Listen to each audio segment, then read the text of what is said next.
but live it a style, be kicking and popping the rhythm, and rocking the pop. Come with me, get sip on some Evan and champagne. You ain't no Play something these hoes are like. Try whips, I know they lie. Twista, you told them right.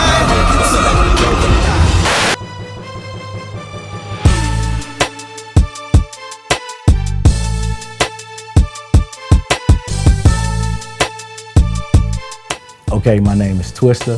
I first dropped a record maybe 1990, 91, around this time. And I started with a fast rap style. So they would call me Mr. Tongue Twister because that was the name of my song. And I would come out, it's the Mr. Tongue Twister, you know, so it was fast, it was new, it was something people wasn't used to.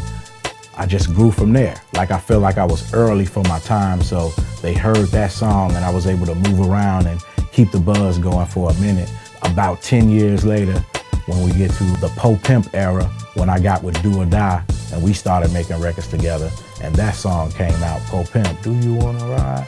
Then it just sparked again from there. Man, that was a big stage in my career. You know, me, Do or Die, we would go around, do shows, all of the people from Chicago. You know, it came a time where artists would respectfully put me on their songs. It was like, man, if I'm coming out of Chicago, I gotta get the OG Twista on my song. It would be people like Cap One. So many different people would get me on their songs, just like Do or Die did.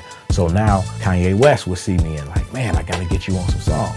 So we started to work together and came out with the song Slow Jams. And so that sparked it up again on a whole nother level. So as you will see, I will have these spikes in my career over time, and that's what helped create this whole longevity vibe, is because I never stopped. We would continue to work, and then I would come with overnight celebrity, you know. So there were songs that were big in my career, there were songs that were just, you know, on that vibe that people remember. Bunch of jams with some of my favorite artists, with people like Jay-Z, Kanye West, so many people. I got songs with Mariah Carey. People probably don't even know, what, Twista got 2 songs with Mariah? Yeah, I got 2 songs with Mariah Carey. People like Sting, so many different people I've worked with that if you dig into my career and catalog and archives, you'll see that I've really been doing a lot of stuff. Well, to be the fastest rapper alive, it was actually a Guinness Book record. I had to break the record, and it was like 528 syllables at the time, and so I was like, I'll stop at 600 so that when somebody else comes, but it was like years and years went past, and it sat at like 598 for a long time. So that's where like some of my biggest notoriety and first notoriety came from, is breaking that Guinness Book record. And it would get me on or into places that you would never imagine an artist would get, especially an urban artist would get, unless he had done something like that that was so different. So that's one big thing for me right there that I like, that I'm able to brag about. Like, man, I got a Guinness Book record, you know what I'm saying? People like Rakim, LL Cool J, Run DMC, Cool G Rap, Big Daddy Kane, KRS-One, EPMD, Redman, Method Man. The list goes on and on. Jay-Z vibing with the way I would do my song with him, Is That Your Chick? He invited me out to do that song one time on the tour, and it created such a positive vibe. Everybody went nuts that he brought me out for the rest of that tour to come out and do that one verse. So that right there is one of my proud moments. Like, damn, he liked that. He liked that performance so much that he made it part of his acting routine for the rest of that tour.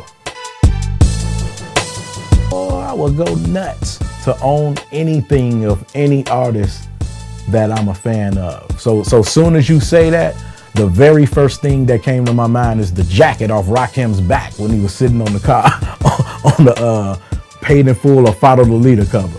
You know, so like that's one of the first things that comes to my mind. A Troop jacket or a shoe from LL, a Kango from LL Cool J, some Gazelles from DMC.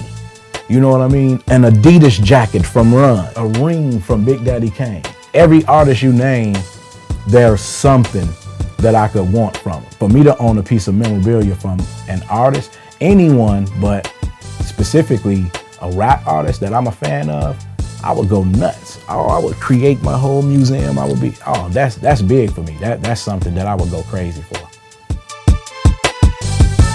I'm just in the whole vibe of it, you know, so when he brought it up, I lit up and just wanted to be a part of it. And even though I'm doing this part, I'm anxious to be on the other side of the fence, seeing what I can get out of one of the other guys or one of the other people. So this whole thing is dope. Yeah, I'm excited to be a part of it. To make that little investment, even though you might think it's a little fun thing to do to say, oh, I got a piece of Twista doing this or doing that, get it and it's gonna be even bigger, because there's gonna be things that have already happened that may flourish or come to light that will make it bigger, but also because the show is not over.